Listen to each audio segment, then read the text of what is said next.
Shalom Bapak Ibu Saudara sekalian yang dikasihi oleh Tuhan. Selamat pagi, selamat beribadah kepada Tuhan, dan kita akan belajar bersama-sama tentang kebenaran firman Tuhan pada pagi hari ini. Sebelumnya saya akan mengajak kita semua untuk berdoa terlebih dahulu. Mari kita berdoa. Bapa kami yang tinggal dalam kerajaan surga, kami mengucap syukur ya Tuhan untuk pagi hari ini.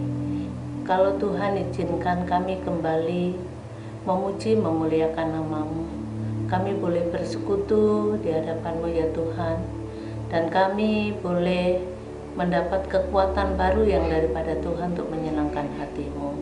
Oleh sebab itu ya Tuhan, Kau memberkati kami, dan sebentar ya Tuhan kami akan belajar firman Tuhan.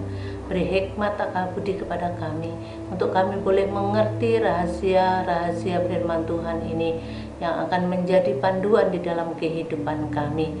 Oleh sebab itu ya Tuhan, biarlah Roh Kudus Tuhan memimpin kami, memimpin hamba-Mu yang akan menyampaikannya, sehingga pada pagi hari ini siapapun yang ada di tempat ini, kami boleh diberkati oleh firman Tuhan. Terima kasih ya Tuhan, kami mau menyerahkan waktu ini ke dalam tangan kasih-Mu. Dalam nama Yesus Kristus kami berdoa. Amin. Ya, saya masih mengajak kita semua melihat firman Tuhan dari ayat yang telah kita renungkan pada minggu lalu, yaitu Mazmur 84. Saya akan bacakan untuk kita semua dari ayat 1 sampai dengan ayat yang ke-8 saja. Demikian bunyi firman Tuhan. Rindu kepada kediaman Allah, untuk pemimpin biduan menurut lagu Gitit Mazmur Bani Korah. Betapa disenangi tempat kediaman-Mu ya Tuhan semesta alam. Jiwaku hancur karena merindukan pelataran-pelataran Tuhan. Hatiku dan dagingku bersorak-sorai kepada Allah yang hidup. Bahkan burung pipit telah mendapat sebuah rumah, dan burung layang-layang sebuah sarang, tempat menaruh anak-anaknya. Pada misbah-misbah-Mu ya Tuhan semesta alam, ya Rajaku dan Allahku. Berbahagialah orang-orang yang diam di rumah-Mu, yang terus-menerus memuji-muji Engkau. Berbahagialah manusia yang kekuatannya di dalam Engkau, yang berhasrat mengadakan ziarah. Apabila melintasi lembah Baka, mereka membuatnya menjadi tempat yang bermata air. Bahkan hujan pada awal musim menyelubunginya dengan berkat. Mereka berjalan makin lama makin kuat, hendak menghadap Allah di Sion.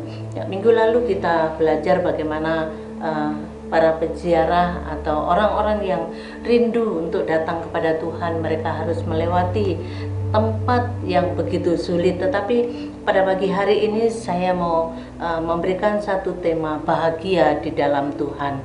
Setiap manusia menginginkan perasaan tentram, perasaan tenang, perasaan diberkati, dan itulah yang namanya berbahagia. Kita perlu sadar bahwa hidup kita semata-mata hanya anugerah Tuhan. Apa itu artinya anugerah? Anugerah adalah sesuatu yang diberikan Tuhan secara cuma-cuma karena kasih-Nya kepada kita. Apa anugerah yang Tuhan berikan di dalam hidup kita? Yaitu hidup ini. Bapak Ibu Saudara sekalian yang dikasihi oleh Tuhan, oleh sebab itu ketika kita diizinkan Tuhan hidup di dalam dunia ini bukan secara kebetulan, tetapi ini semata-mata anugerah Tuhan yang boleh ada di dalam hidup kita, sehingga kita boleh hidup saat ini. Oleh sebab itu jangan sia-siakan hidup ini.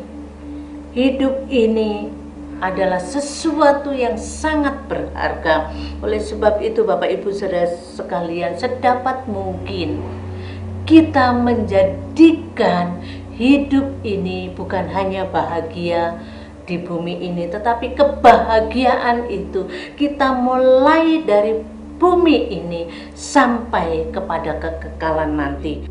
Bapak Ibu Saudara sekalian yang dikasihi oleh Tuhan, menurut bacaan kita hari ini, orang-orang yang berbahagia di dalam Tuhan adalah yang pertama, ayat 5 bagian A. Berbahagialah orang-orang yang diam di rumahmu. Orang yang berbahagia di dalam Tuhan adalah orang yang diam di dalam rumah Tuhan. Apa yang dimaksud di sini? Orang-orang yang diam di dalam rumah Tuhan adalah orang-orang yang bukan hanya percaya tetapi punya kerinduan untuk ada di dalam rumah Tuhan, bersekutu dengan Tuhan. Dia dekat dengan Tuhan. Oleh sebab itu, orang yang dekat dengan Tuhan, walaupun ada banyak tantangan, rintangan, pergumulan yang dihadapi, dia akan mendapat ketenangan. Yang kedua, orang yang berbahagia di dalam Tuhan, ayat 5 bagian B, yang terus-menerus memuji-muji Engkau. Selalu atau terus-menerus ada luapan pujian kepada Tuhan. Orang-orang yang berbahagia di dalam Tuhan adalah orang yang selalu ada pujian, rasa syukur kehadiran Tuhan, karena selalu melihat pertolongan Tuhan di dalam hidupnya setiap saat. Oleh sebab itu dia boleh memuji-muji Tuhan. Yang ketiga, ayat 6 bagian A. Berbahagialah manusia yang kekuatannya di dalam Engkau. Dikatakan kekuatannya di dalam Engkau, kekuatannya di dalam Tuhan. Banyak orang merasa mampu, kuat ketika dia kaya raya, ketika fisiknya masih kuat, masih gagah. Bapak Ibu Saudara sekalian yang dikasihi oleh Tuhan, tetapi harta, fisik, kegagahan fisik ini cuman sementara, semuanya itu bisa sirna. Namun orang-orang yang memiliki kekuatan rohani, orang yang ada dekat dengan Tuhan, bahwa kekuatan rohani itu tidak akan pernah sirna. Walaupun kekuatan harta, kekuatan fisik sirna, namun kekuatan rohani yang terus ada di dalam dirinya semakin hari semakin membuat dia kuat. Ayat yang ke-8 dikatakan mereka berjalan makin lama makin kuat hendak menghadap Allah di Sion.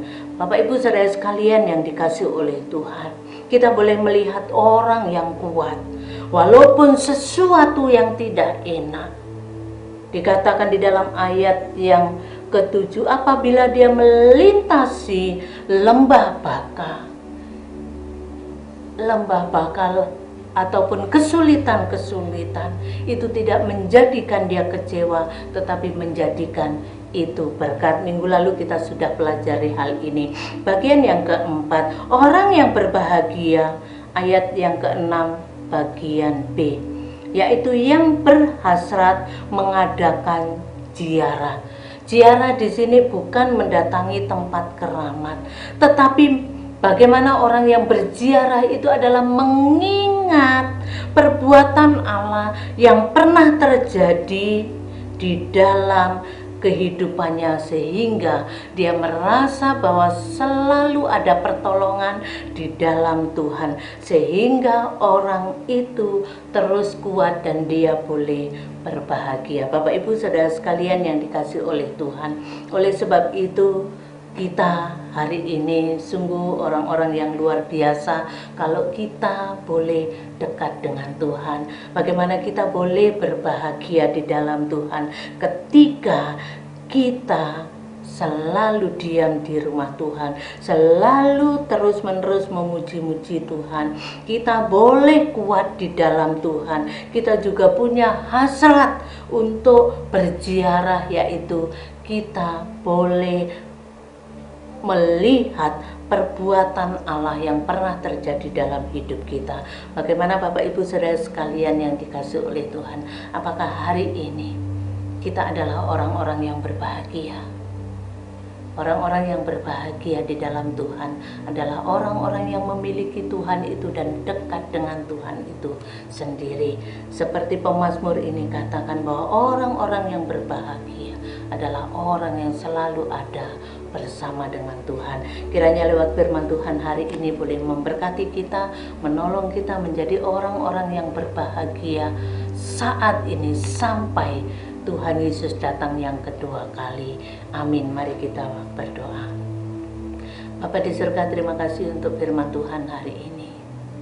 Kami mengucap syukur ya Tuhan kalau firman-Mu boleh menolong kami bagaimana kami harus berbahagia di dalam Engkau. Banyak kali ya Tuhan kami boleh memikirkan bahwa kami boleh berbahagia di dalam Engkau. Namun juga seringkali kami memikirkan bahwa bahagia adalah ketika apa yang kami inginkan tercapai. Tetapi kami boleh melihat hari ini firman Tuhan memaparkan begitu jelas kebahagiaan kami ketika kami dekat dengan Engkau, ketika kami boleh melihat kebaikan Tuhan di dalam kehidupan kami. Kebahagiaan kami juga boleh kami lihat ketika kami bersekutu di dalam Engkau, ketika kami boleh ada luapan sukacita di dalam Engkau ya Tuhan. Bapa di surga, biarlah firman Tuhan ini boleh termeterai di dalam hidup kami. Terlebih ya Tuhan, kami boleh melakukan di dalam hidup kami. Sehingga ya Tuhan kami terus dekat dengan Engkau.